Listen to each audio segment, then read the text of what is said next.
Hi, good morning, middle school artists. A couple things for you today. First, we are going to, this is Noelle. Noelle's helping me today.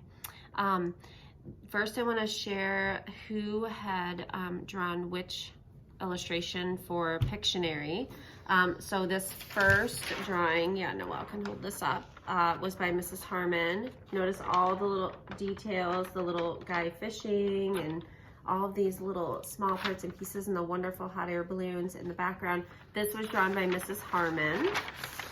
So Oh, the Places You'll Go was by Mrs. Harmon. The next... The Grinch was made by Mr. Haas. Yep, the Grinch was made by Mr. Haas. I know that was tricky because Mr. Ball had his office decorated at Christmas for the Grinch. And then, the Three last Little but not least, Pigs is made by Mr. Ball. Yes. You could tell by the amazing Yeah. little wolf. Yeah, we got a great wolf drawing here and multiple other things happening. Mr. Ball, you did a great job. Yeah, he did a great job with the squiggly pigs. Yes. So the other thing what we're going to talk about, and you can do a little drawing exercise with this if you would like to, is about making mistakes and feeling like you have to strive for perfection all the time. One of my least favorite words in the art room is perfection because, you know, I tell you guys all the time it doesn't exist and you shouldn't strive for it. You should just be striving for like learning new lessons and, you know, growing. So this little quote right here, which I love, it says, "I was born to make mistakes, not to fake perfection." And that's actually by Drake, a singer-songwriter.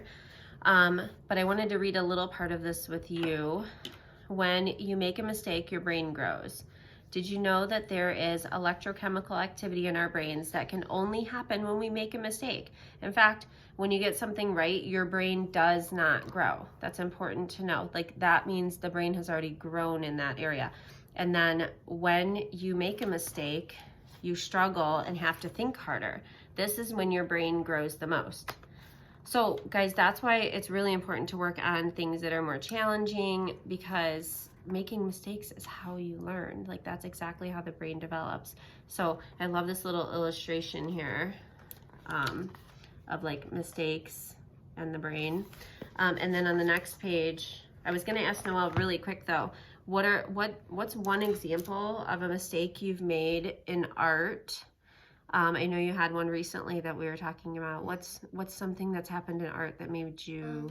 On my crystals or gems, I put too much salt on them for texture, just for visual texture. Yeah. Instead, and then What were you using when you added the salt? I was using watercolor. And salt will like kind of soak some of the pigment of the watercolor in, so you get like a visual texture. You're not supposed to have like an actual texture. At the end, you're supposed to brush the salt off. And what happened with yours? I couldn't brush off the salt. Nope. It was like cement. Nope, it's like cemented on there, and it's so much like thick salt, which it looks cool, and it gives you like actual texture. Like, you can feel her little crystals and geodes, and it looks good. It's just, you know, not really the way it was supposed to be used. Maybe you came up with something new, you don't know. But for her, she was thinking that was a mistake, so she definitely learned from that. And then as I've been making these videos, obviously I've learned a lot about starting over. So Noelle wanted me to announce that this is take 3 on today's video, because once the lovely Mrs. Howard called me, and then another time I totally mispronounced some of the things in this book. So yeah, we learn from our mistakes. So I learned to read ahead of time everything I'm gonna do before I show it to you guys. But I also love this part right here where it talks about reflecting on your failures and your mistakes, because they can teach you powerful lessons. So I love this little illustration here too.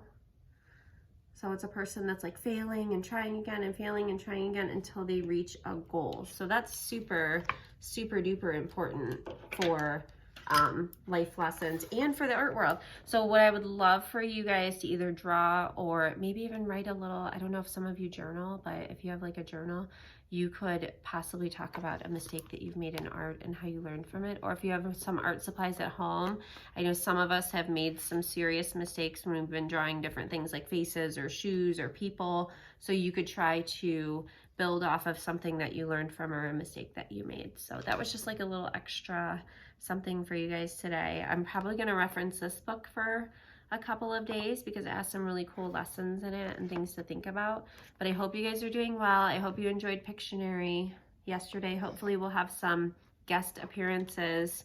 I know we're supposed to be in quarantine, but there's a few of us teachers that have kind of seen each other along the way. So we'll probably be able to still do that. So I hope you guys have an amazing Thursday. We're almost to the weekend. And if you have any questions or emails, make sure you're still emailing me. And then Art 3 students, we are having a quick meeting just to say hi to each other at 11 today. So if you are able to get on at 11, all Art 3 and Independent Study kids, I'll be sending you guys an invite so that we can get online together. All right, I will talk to you guys soon. Thank you so much. Have a wonderful Thursday.